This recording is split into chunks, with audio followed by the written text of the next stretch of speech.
So far, so good for Turkey and Portugal over in Group F. But of course, this coming match day, we'll see one of those two teams top the bloody table. Who's going to come out on top? We're going to get into it next.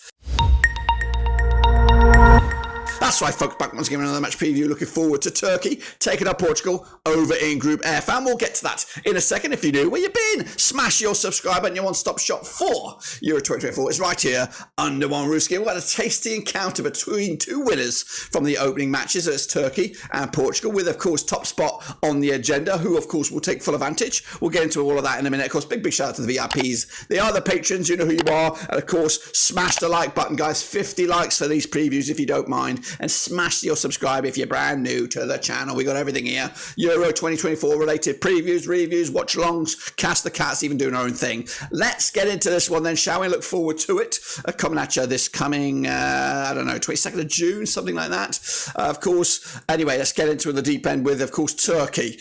Turkey coming at you right here, right now. Of course, qualified as Group D winners. I stress that to no end. They're not here as a playoff winner. They're not here as the runners-up. They are here as a Group D winner, which means they've come here with a bit of something about them. And of course, they showed us what they were all about against Georgia, and we'll elaborate on all that in a minute. Of course, they've been here 5 times in the past of Turkey. Of course, managed by Vincenzo Montella, the legend. Hakan Çalhanoğlu is the star man for Turkey, and they, of course, are in Group F at the moment, where, of course, they had at the start of the tournament odds 4-1 to win the group, 7-2 on to qualify, and to win the whole thing 50-1. Now, those odds have not shifted since their performance against Georgia, but my expectation is still a last 16 qualification. Whether or not they go beyond that, of course, is only time will tell. Of course, so far it's been pretty spectacular for Turkey in what has been dubbed the game of the round. That's right, Turkey put on a bit of a performance against the Georgia side, who also kind of run them ragged a little bit. They now take on Portugal on June 22nd. We're talking about it now. Then, of course, they take on the Czech Republic on June the 26th. What I want to say about that game against Georgia, it was Georgia, that's right. 3-1 win, fantastic. Turkey got up and running. That is ultimately great for this tournament. No disrespect to Georgia. I think Georgia were great. They and were a little bit hard done by in the end. Should realistically only been a 2-1 scoreline. But Turkey were good. But it was against Georgia. Now this is a chance to see if this Turkish side can compete with a heavyweight Portugal, of course, which is going to be probably a bridge too far.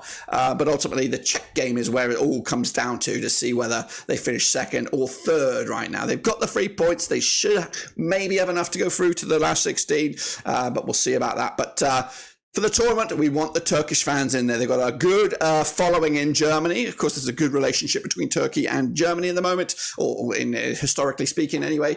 I do think the tournament wants these Turkish fans there. They're electric, and I would like to see more of that. So let's get into it then, shall we? Of course, have a look at Turkey's team, or the squad, should we say. Of course, Cenk Tosun didn't get to start. Hakan Çalhanoğlu pulling the strings. Of course, you've got the youngster from Real Madrid in there. And, of course, at the back, you've got the likes of Günok, and of course Ziliki Zilic at the goalkeeper. Gula, there he is. I couldn't spot him because I am blind. Let's take a look then at my starting 11 for Turkey. Coming at you thick and bloody fast. Of course, we've got Günok between the sticks. That's right.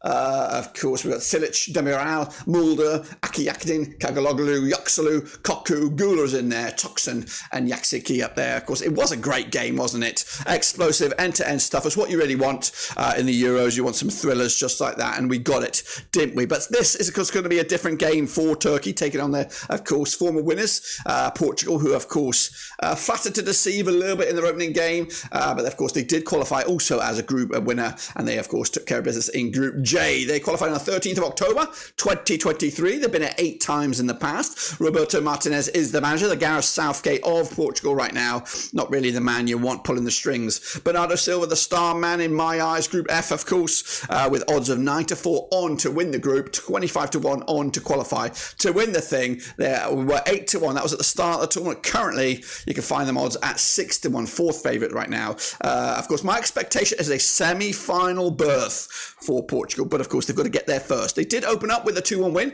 against a difficult, awkward Czech Republic side. Now, of course, it is the two winners of the previous matches, locking horns, Turkey against Portugal. Of course, who's going to realistically take control of the group? We do know that Portugal have Georgia in the last game, and of course that will probably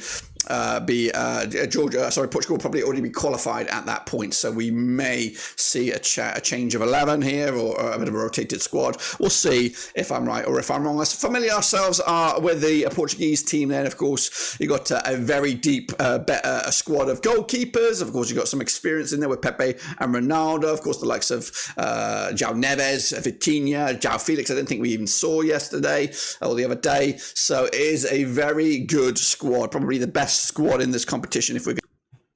So let's take a look at my squad then for this match coming at you against Turkey. We've got Costa between the sticks, Pereira, Diaz, Cancelo, Mendes, Bruno Fernandes, João Palhinha. We've got Vitinha in there, Ronaldo, Bernardo Silva and João Felix makes my 11 for this match. Do you agree? Do you disagree? Do you think maybe the goal scorers or the two players that linked up for the winner, maybe they get a start, maybe they earn their right? We'll see about that. Let's take a look then at the game. It does take place at the BVB Stadium on the 22nd of June. I believe that's a Saturday. Turkey with Vincenzo Montella at the dugout up against Portugal and Roberto Martinez. They have played each other 5 times since 1996. Just 1 win for Turkey, 4 for Portugal, and there's been 0 draws at the moment. Turkey, though, coming into this on the back of that win. That's 1 win in 6 matches, 33% form for them at the moment. Portugal, they're winning 3 of the last 4. Okay, the last time that these two sides played each other was a semi-final World Cup qualifier back in, of course, March 2022, where Portugal came out on top, 3-1 win in the end. The last time, or the only time, Turkey came out on top was a 3-1 win against Portugal all the way back in June 2012. Goodness gracious me. Let's take a look then at the bookies' odds. The bookies have Turkey, 92 underdogs, with Portugal 7-4 on to win this match. The draw is 10-3, with, of course, the fan vote going in favour of Portugal right now. 75% have gone with Portugal, Turkey just 19%, and the draw is at 6%. What about me then, shall we? Of course, coming at you right here, right now. Now, I've got to say, I was impressed with Turkey. They were good, they were electric, they got a lot of goals, and they were bangers, thunder bastards, of course. Portugal were a little bit laboured, a little bit sloppy, a little bit boring, to be fair, and ultimately just couldn't score with the chances that they created. I do think Portugal will grow into this tournament, just like the likes of France, maybe even the Dutch, and even England, of course. So Turkey have got a great start. They're expected to lose this game. It's kind of a free hit for them, and you just don't know. They might get a goal or two against them in a play, just like the Czech Republic. But I've got to go with my head here. I'm going to go with a 2-0 win for Portugal. I think they'll be okay, business as usual. Two wins in the bag, 6 points out of 6, and Turkey will have to go again against the Czech Republic, which could be a win or bust scenario, depending on what goes on with the Czech Republic against Georgia. That's, of course, my take. Smash your like, smash your subscribe. We'll be back very, very soon for match number 3 right here under One Ruski. Until then, we are done.